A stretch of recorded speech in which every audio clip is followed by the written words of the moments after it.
গেল বছরের অক্টোবরে শুরু হওয়া যুদ্ধবিরতির তোয়াক্কা না করে একের পর এক হামলা চালিয়ে যাচ্ছে ইসরায়েলি সেনাবাহিনী। যদিও নানা অজুহাতে এসব হত্যার দায় কাটানোর চেষ্টা করেছে নেতানিয়াহু প্রশাসন, এবার যুদ্ধবিরতির মধ্যেই উপত্যকাটিতে নতুন করে যুদ্ধ শুরুর হুঁশিয়ারি দিয়েছে তেল আবিব। ফিলিস্তিনের স্বাধীনতাকামী সংগঠন হামাসকে সম্পূর্ণরূপে নিরস্ত্রীকরণের জন্য ৬০ দিনের আলটিমেটাম দেওয়া হয়েছে। তবে সেই আলটিমেটাম সরাসরি প্রত্যাখ্যান করেছে সংগঠনটি।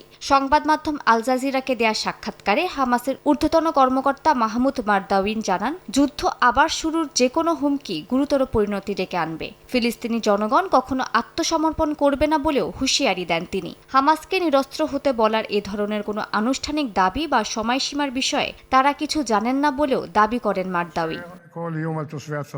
অন্যদিকে গাজা থেকে ১ মিলিমিটারও সরে না যাওয়ার ঘোষণা দিয়েছেন ইসরায়েলের প্রতিরক্ষা মন্ত্রী ইসরায়েল কাটজ। হুঁশিয়ারি দিয়ে বলেন, হামাস সম্পূর্ণ নিরস্ত্র না হওয়া পর্যন্ত ইয়েলো লাইন থেকে ইসরায়েলি সেনা প্রত্যাহার হবে না। কাটজ আরও জানান, শেষ সুড়ঙ্গ ধ্বংস না হওয়া পর্যন্ত হামাসকে থাকতে দেয়া হবে না। দ্বিতীয় ধাপে ওই লাইন থেকে ধীরে ধীরে সেনা প্রত্যাহারের কথা থাকলেও তা নিরস্ত্রীকরণের শর্ত সাপেক্ষ বলেও জানান তিনি।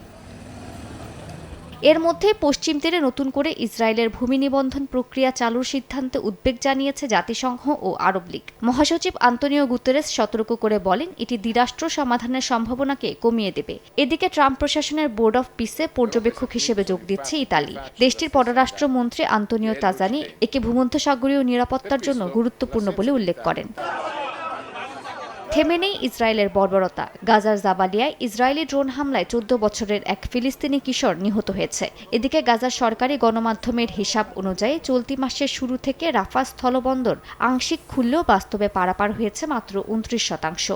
২ থেকে ১৫ ফেব্রুয়ারি পর্যন্ত ২,৮০০ আবেদনকারীর মধ্যে যাতায়াত করতে পেরেছেন মাত্র ৮১১ জন। মালিহা সুহরওয়ার্দী, সময় সংবাদ।